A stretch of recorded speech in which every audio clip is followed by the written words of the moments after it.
বাইরে বৃষ্টি হচ্ছিল, আমি বারান্দায় দাঁড়িয়েছিলাম। সেদিন আমি সাদা একটা নাইটি পরেছিলাম। বৃষ্টির ফোঁটাগুলো চুলে পড়ছিল। হঠাৎ দরজার ঘণ্টা বেজে উঠল। দরজা খুলতেই দেখি আমার জামাই দাঁড়িয়ে আছেন। তিনি মুচকি হেসে বললেন, আজ তো আপনাকে অনেক সুন্দর লাগছে শাশুড়িমা। আমি লজ্জায় একটু ঘাবড়ে গেলাম। সেদিন আমার স্বামীর সাথে আমার একটু ঝগড়া চলছিল। আমি চাইছিলাম আমাদের সম্পর্কটা ভালো থাকুক, কিন্তু কিছু কারণে আমরা একে অপরের থেকে দূরে সরে যাচ্ছিলাম। সেদিন আমি আমাদের ঘরটা সুন্দর করে সাজিয়েছিলাম। রাতে আমার স্বামী আসবে ভেবে অপেক্ষা করছিলাম, কিন্তু হঠাৎ করে জামাই ঘরে ঢুকলেন। তিনি মজা করে বললেন, এই সুন্দর ঘরের সাজ কার জন্য? আমি হেসে বললাম, এটা একটা ছোট্ট সারপ্রাইজ ছিল আমার স্বামীর জন্যে। জামাই তখন মজা করে বললেন, আপনার স্বামীকে এমন চমক দেওয়ার আইডিয়া ভালো, কিন্তু আমার আসার জন্য কি কিছু বিঘ্ন ঘটল তাই না? আমি হাসতে হাসতে বললাম, না তেমন কিছু না, শুধু একটু ভিন্ন কিছু করার চেষ্টা ছিল। জামাই তখন বললেন, সম্পর্কে মাঝে মাঝে চমক দিয়ে ভালোবাসা বজায় রাখতে হয়। আর আপনি সবসময় এমন উদ্ভাবনী চিন্তা করেন, সেটা প্রশংসনীয়। আমরা হাসিমজার মধ্যে কিছুক্ষণ গল্প করলাম এবং পরে জামাই আমাকে বিছানায় বসতে বললেন। তারপর জামাই আমাকে কিছু না বলেই, আজকের গল্পটা অনেক স্পেশাল, তাই সবাই রেডি হয়ে যাও। বন্ধুরা, দয়া করে গল্পগুলো ভালো লাগলে ভিডিওটি লাইক, শেয়ার এবং চ্যানেলটি সাবস্ক্রাইব করো প্লিজ। আমার বয়স 30 হলেও আমি আমার শরীরের অনেক যত্ন নিতাম, তাই এখনও আমাকে কম বয়সী মনে হয়। আমার স্বামীর অবহেলার কারণে আমি আমার মেয়ে জামাইকে মনে মনে অনেক ভালোবাসতাম। তাকে আমার মনের কথা জানাতাম। আমার জামাই আমার কষ্টগুলো বুঝত, তাই সে আমার পাশে সব সময় থাকত। আমি আমার মেয়ের জামাইয়ের সাথে কিছু কথা বলছিলাম, এমন সময় হঠাৎ আমার স্বামী রাহুল বাড়িতে চলে এলো। সে আগে থেকে বলেছিল যে সে 1 ঘন্টা আগেই আসবে, কিন্তু আজও সে দেরি করল। সময় মতো এলে জামাইকে দরজা থেকে বিদায় জানাতে পারতাম। বাড়িতে এসে সে প্রথমেই জামাইকে জড়িয়ে ধরল, কিন্তু আমাকে দেখল না, যা দেখে আমার একটু রাগ হলো। ঘরে বসে আমি কিছু চিন্তা করছিলাম, জামাইও আমার পাশে বসেছিল। আমি তখন ভাবনার মধ্যে এতটাই ডুবেছিলাম যে হঠাৎ জামাই আমার দিকে হাত বাড়িয়ে বলল, শাশুড়ি মা, আপনি কি চিন্তায় আছেন? আমি একটু চমকে উঠলাম। সে মৃদু হাসিতে বলল, তাহলে এখানে একা একা কি ভাবছেন? আমি একটু লজ্জা পেয়ে হেসে বললাম, না তেমন কিছু না, কিছু কাজের চিন্তা। আমরা গল্প করতে করতে আমি তাকে আমাদের সাজানো ঘরটা দেখালাম, যেটা আমি রাহুলের জন্য সাজিয়েছিলাম। জামাই প্রশংসা করে বলল, এটা খুব সুন্দর হয়েছে। আমি হেসে বললাম, ভেবেছিলাম রাহুলকে চমক দেব, কিন্তু তুমি এসে পড়লে। জামাই বলল, সম্পর্কে মাঝে মাঝে এমন ছোট ছোট চমক দেওয়া প্রয়োজন, এতে ভালোবাসা টিকে থাকে। এরপর আমরা কিছুক্ষণ গল্প করলাম এবং সে আমাকে বলল, কোনো সমস্যা হলে আপনি আমাকে বলবেন, আমি আছি আপনার পাশে। তার কথায় আমার মন একটু হালকা হলো আর আমি স্বাভাবিক অনুভব করতে শুরু করলাম। কারণ আমাকে আমার স্বামী ভালোবাসে না, সব সময় আমার কাছ থেকে দূরে থাকে আর আমার সাথে অনেক ঝগড়া করে। তাই আমি মনে মনে ভাবছিলাম আমার জামাইকে আমার কাছেই রাখব, তাকে আমার মনের সুখ দুঃখের কথা জানাবো। পরের দিন রাহুল যথারীতি তার কাজের জন্য বেরিয়ে গেল। জামাই তখনও বাড়িতে ছিল। সে জানালো যে 10টায় তার অফিসে যেতে হবে। জামাই অনেক ফিট এবং সুদর্শন, এবং তার ব্যক্তিত্ব দেখেই বোঝা যায় সে দায়িত্বশীল। সে নাস্তা করে নিজের কাজে লেগে গেল। আমি তার কাজের প্রতি যত্ন দেখে মনে মনে খুশি হলাম। জামাই যাওয়ার আগে আমাকে বলল, আপনারা যদি চান আজ সন্ধ্যায় ক্যান্ডল লাইট ডিনার করতে পারেন। গতকাল আমি সময় এসে আপনাদের পরিকল্পনায় ব্যাঘাত ঘটিয়েছিলাম। আজ আমি দেরিতে ফিরব, আপনারা নিজেদের মতো সময় কাটাতে পারেন। আমি হাসি দিয়ে তার কথা মেনে নিলাম, আর মনে মনে ভাবলাম সম্পর্কগুলো কত সুন্দরভাবে পরিপূর্ণ হতে পারে যদি আমরা একটু যত্নশীল হই।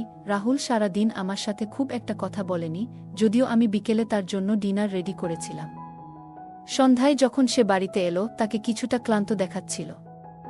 আমরা একসাথে ডিনার করলাম, কিন্তু আমি তাকে কোনো কিছুতে চাপ দিইনি, কারণ তাকে দেখেই মনে হচ্ছিল খুব পরিশ্রান্ত। আসলে রাহুল আমার স্বামী, এবং আমাদের জীবনে সময় কাটানোর আরও অনেক সুযোগ আসবে। তাই সেদিন তাকে আর কিছু না বলে শান্তিতে ঘুমাতে দিলাম। রাতে যখন সে ঘুমিয়ে পড়ল, আমি কিচেন পরিষ্কার করতে লাগলাম।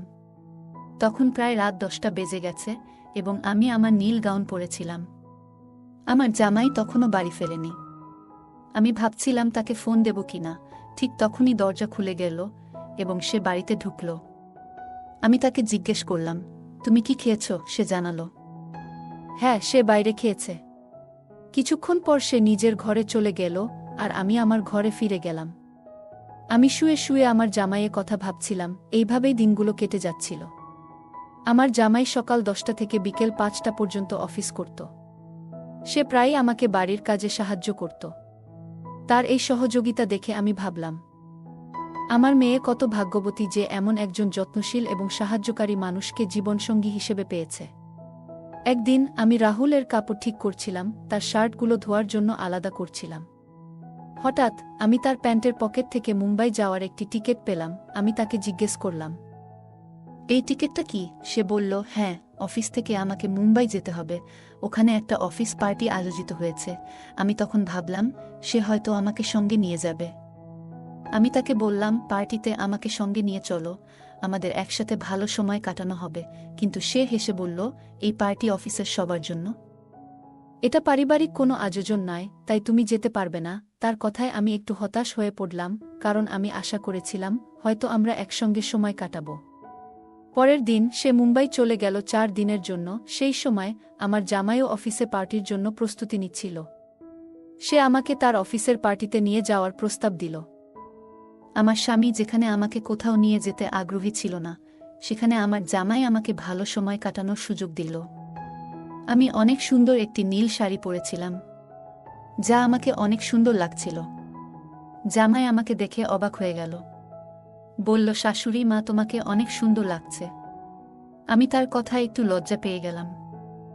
আমরা একসাথে সেই পার্টিতে গিয়েছিলাম, আর আমি খুবই ভালো সময় কাটিয়েছিলাম। সে আমাকে খুব যত্ন সহকারে সারা পার্টিতে নিয়ে ঘুরল, যেন আমি তার খুবই আপনজন। পার্টি থেকে বাড়ি ফেরার পথে আমি তাকে জিজ্ঞাসা করলাম, তুমি আমাকে পার্টিতে কেন নিয়ে গেলে? জামাই হেসে উত্তর দিল, শাশুড়ি মা, পার্টি শুধু কর্মচারীদের জন্য নয়, মাঝে মাঝে পরিবারকেও সঙ্গে নেওয়া উচিত। তার কথা শুনে আমার ভালো লাগলো, এবং আমি বুঝতে পারলাম সে আসলে আমাকে সম্মান দেখাতে চেয়েছিল। পরে রাতে যখন আমি আমার ঘরে পোশাক বদলাচ্ছিলাম, তখন আমার ড্রেসের হুক খুলতে পারছিলাম না। রাহুলও বাড়িতে ছিল না, তাই আমি একটু দুশ্চিন্তায় পড়েছিলাম। ঠিক সেই সময় জামাই এসে আমার হুক খুলতে সাহায্য করল, এবং তারপর দ্রুত ঘর থেকে বেরিয়ে গেল। কিছুক্ষণ পরে আমি বাইরে এসে তাকে জিজ্ঞাসা করলাম, তোমার কি কোনো সমস্যা হয়েছে? সে মুচকি হেসে বলল, হ্যাঁ শাশুড়ি মা, আমার ঘরের এসি নষ্ট হয়ে গেছে। এত গরমে এসি ছাড়া ঘুমানো খুব মুশকিল। আমাদের বাড়িতে মাত্র 2টি এসি ছিল, একটি আমার ঘরে এবং অন্যটি অতিথি ঘরে, যেখানে জামাই থাকত। তার সমস্যার কথা শুনে আমি তাকে আমার ঘরে এসে ঘুমাতে বললাম। সে রাতে জামাই আমার ঘরে এসে ঘুমালো। যদিও আমি কিছুটা অস্বস্তি অনুভব করছিলাম, তবুও আমি তার কষ্টের কথা ভেবে কিছু বলিনি। পরের দিন তার ছুটি ছিল, এবং আমাদের বাড়ির রেশন প্রায় শেষ হয়ে গিয়েছিল। আমি বাইরে রেশন কিনতে যেতে চাইলাম, কিন্তু রাহুল টাকা দিয়ে যায়নি।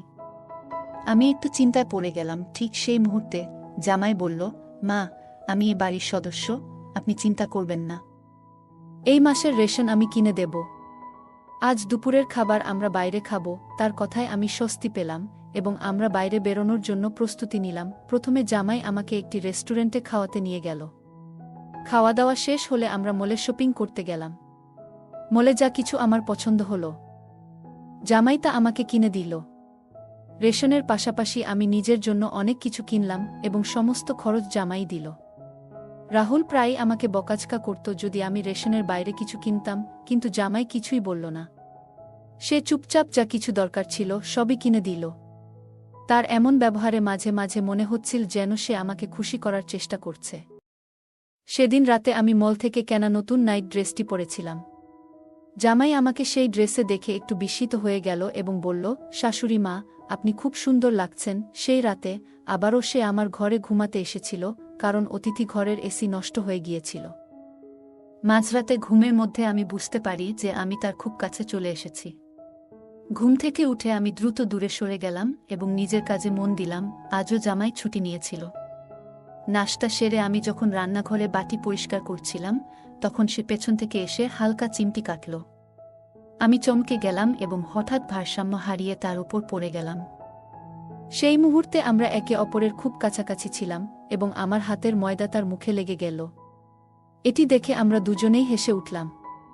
সে মুচকি হেসে বলল, আপনার পেটে একটা পিঁপড়া ছিল, সেটাই সরানোর চেষ্টা করছিলাম। আমরা কিছুক্ষণ হেসে নিলাম, তারপর আবার নিজের কাজে ফিরে গেলাম। কিন্তু তার দয়া ও যত্ন আমার মনের মধ্যে রয়ে গেল। সেদিন থেকে আমি ভাবতে শুরু করলাম, যদিও আমার স্বামী আমাকে প্রায় উপেক্ষা করত, জামাই কিন্তু সবসময় আমার খেয়াল রাখত। তার বয়স আমার স্বামীর চেয়ে একটু কম হলেও সে অনেক বেশি যত্নবান এবং স্মার্ট ছিল। সে আমাকে একদিন বলেছিল, কোনো নারীর কিভাবে যত্ন নিতে হয় তা আমি ভালোই জানি। রাতে রাহুল বাড়ি ফিরে আসে এবং আমি নতুন নাইট ড্রেস পরেছিলাম। রাহুল অবাক হয়ে আমাকে জিজ্ঞাসা করল, এই ড্রেস কোথা থেকে এলো? আমি তাকে বললাম, আমি কিছু টাকা জমিয়েছিলাম, তাই নিজের জন্য এই ড্রেস কিনেছি। সে সন্দেহের চোখে আমাকে দেখল, কিন্তু আমি তার সন্দেহের কোনো গুরুত্ব দিলাম না। যিনি নিজের স্ত্রীর যত্ন নেন না, তার দৃষ্টিভঙ্গি নিয়ে ভাবার প্রয়োজনও নেই। আমার মনে হচ্ছিল, আমার যত্ন করার মানুষ হয়তো দায়িত্ব নিয়ে নেই, কিন্তু জামাই আমাকে সবসময় সম্মান দিয়ে দেখেছে। তার আচরণে বুঝতে পেরেছি সে আমাকে সঠিকভাবে দেখভাল করতে পারে। আমি তখন বুঝে গিয়েছিলাম, এই সম্পর্কের যত্ন করতে হবে যাতে এর সৌন্দর্য বজায় থাকে। সেই দিন থেকে আমি একটু রাহুলের কাছ থেকে দূরত্ব রাখার চেষ্টা করছিলাম। পরের দিন রাহুল এবং জামাই দুজনেই নিজেদের সময় মতো অফিসে চলে গেল। আমি কিচেনে কাজ করতে করতে ভাবছিলাম, আমি কি ভুল করছি? জামাইদের প্রতি আমার আকর্ষণ কি আমার স্বামী রাহুলের প্রতি অন্যায়? এই ভাবনার সঙ্গে আমি একটি পরীক্ষা নেওয়ার সিদ্ধান্ত নিলাম। আমি রাহুল এবং জামাইকে একটি মেসেজ পাঠালাম, আমার শরীর খুব খারাপ লাগছে। দরজা খোলা আছে, আমি আমার ঘরে বিশ্রাম নিচ্ছি। মেসেজ পাঠানোর কিছুক্ষণ পর জামাই দ্রুত বাড়ি চলে এলো। ঘরে ঢুকেই সে আমার ঘরে এসে আমার অবস্থা দেখতে লাগল। তার মুখে চিন্তার ভাব স্পষ্ট ছিল। আমি তখন হেসে উঠলাম। জামাই কিছুটা অবাক হয়ে বলল, এটা মজা করার সময় নয়। আপনি বললেন আপনার শরীর খারাপ, আমি তো খুব চিন্তিত হয়ে পড়েছিলাম। আসলে কি হয়েছে? আমি তখন তার হাত ধরলাম এবং বললাম, আমার কিছু হয়নি, আমি একদম ঠিক আছি। আমি শুধু পরীক্ষা করতে চেয়েছিলাম কে বেশি আমার যত্ন নেয়। তুমি আজ এই পরীক্ষায় পাশ করলে। জামাই আমার কথা বুঝে হালকা হেসে ফেলল। আমরা ধীরে ধীরে কাছাকাছি আসতে লাগলাম, কিন্তু ঠিক তখনই রাহুল ঘরে ঢুকে পড়ল। আমাদের একসঙ্গে দেখে তার চোখ বিস্ময়ে বড় হয়ে গেল। সে দ্রুত এগিয়ে এসে আমাকে জামাই থেকে দূরে সরিয়ে দিল এবং অবাক হয়ে জিজ্ঞাসা করল, এটা কি হচ্ছে? তুমি কি তোমার জামাইয়ের সঙ্গে এভাবে থাকতে পারো? রাহুল খুব রেগে গিয়ে বলল, তুমি একবারও আমার কথা ভাবনি? তোমার কি একটুও খেয়াল হয়নি যে তুমি কি করছা? আমি শান্তভাবে উত্তর দিলাম, না রাহুল। যখন তুমি তানিয়ার সঙ্গে থাকো তখন কি তোমার মনে একবারও আমার কথা আসে? আজ আমি জানতাম তুমি আমার কোনো খবর নেবে না, তাই ইচ্ছে করে তোমাকে দম্পতির মতো তোলা আমার আর জামাইয়ের একটা সেলফি পাঠিয়েছিলাম। মেসেজেও ইচ্ছে করে লিখেছিলাম, আমি তার সঙ্গে ভালো সম্পর্ক তৈরি করছি। রাহুল অবাক হয়ে বলল, তানিয়া, তুমি কি এসব বকছ কেন? তখন আমি তার মিথ্যার সব প্রমাণ তুলে ধরলাম। ওর এবং তানিয়ার ছবিগুলো দেখালাম। আমি তার সম্পর্কের সবকিছু আগে থেকেই জানতাম, কিন্তু এতদিন নিজের দাম্পত্য জীবনের জন্য চুপ ছিলাম। আমি ধৈর্য ধরে বললাম, অফিসের মিটিংয়ের নামে তুমি বাইরে গিয়ে তানিয়ার সঙ্গে সময় কাটাও, তার জন্য অনেক খরচ করো। অথচ আমি যখন ছোট্ট কিছু চাই তখনই তোমার মুখে শুধু খরচের কথা শোনা যায়। আমার সব অভিযোগ শুনে রাহুল হতবাক হয়ে গিয়েছিল। আমি আরও বললাম, আমি এতদিন চুপ থেকেছি, ভাবছিলাম হয়তো আমারই কোথাও ভুল ছিল। কিন্তু তোমার আসল রূপটা জামাই আমাকে দেখিয়েছে যখন আমি ভেঙে পড়ছিলাম। সেই সময় জামাই আমাকে সাহস জুগিয়েছে। রাহুল কিছু বলার চেষ্টা করছিল, কিন্তু আমি বললাম, তুমি যে সন্দেহ নিয়ে আমাদের দেখছ তা দূর করে একবার নিজের দিকে তাকাও। তুমি যা করেছ তারপরেও তোমার কি মনে হয় তুমি সঠিক? তুমি যদি ভাবো তোমার ভুল নেই, তাহলে আমার আর জামাইয়ের মধ্যে কোনো ভুল নেই। জামাই আর আমার মধ্যে কিছুই ভুল হয়নি। আসলে আমরা দুজনে মিলে তোমাকে একটা শিক্ষা দিতে চেয়েছিলাম, আর আজ তুমি যা দেখেছ সেটাও সেই নাটকেরই অংশ ছিল। যদি তুমি আমাকে অন্য কারো সঙ্গে দেখে কষ্ট পাও, তাহলে ভাবো আমি কিভাবে তোমাকে অন্য মেয়ের সঙ্গে মেনে নিতে পারি। এবার রাহুল মাথা নিচু করে দাঁড়িয়ে রইল। আমি আমার ব্যাগ তুলে নিলাম এবং বাড়ি ছেড়ে যাওয়ার সিদ্ধান্ত নিলাম, কারণ আর কিছুই মেনে নিতে পারছিলাম না। কিন্তু সেই মুহূর্তে রাহুল আমার হাত ধরে আমাকে থামিয়ে দিল। সে ক্ষমা চাইল এবং প্রতিজ্ঞা করল যে আজ থেকে সে আর কোনো অন্য মেয়ের পেছনে যাবে না এবং আমার প্রতি বিশ্বস্ত থাকবে। আমি জামাইকে ধন্যবাদ জানালাম, কারণ তার সাহায্যে আজ আমার সংসার বাঁচল। আজকের দিনে আমরা দেখতে পাই যে অনেক পুরুষ ও নারী ভালোবাসার পরিবার থাকা সত্ত্বেও বাইরের সম্পর্কে জড়িয়ে পড়ছে। তবে এটা বোঝা দরকার যে বাইরের কেউ আপনার পরিবার বা সঙ্গীর মতো কখনোই আপনাকে আগলে রাখতে পারবে না। বাইরের মানুষ কেবল নিজের প্রয়োজন মেটাতে আসবে। বিয়ের বাইরের সম্পর্কের কারণে আজকাল বিবাহবিচ্ছেদের সংখ্যা ক্রমশ বাড়ছে। এমন পরিস্থিতিতে বাড়ি ছেড়ে চলে যাওয়া কখনোই সমাধান নয়। এর বদলে পরিস্থিতির মুখোমুখি হওয়া উচিত। একজন স্ত্রী সেই ব্যক্তি হতে পারেন যিনি তার স্বামীকে ভুল পথ থেকে সঠিক পথে ফিরিয়ে আনতে পারেন। এটা প্রতিটি স্ত্রীর বোঝা উচিত। গল্পটা কেমন লাগলো জানাতে ভুলবে না। আরও মজার মজার রোমান্টিক গল্প শুনতে চাইলে ভিডিওটি লাইক, শেয়ার এবং চ্যানেলটি সাবস্ক্রাইব করতে এবং বেল আইকনটি ক্লিক করতে ভুলবে না। ধন্যবাদ।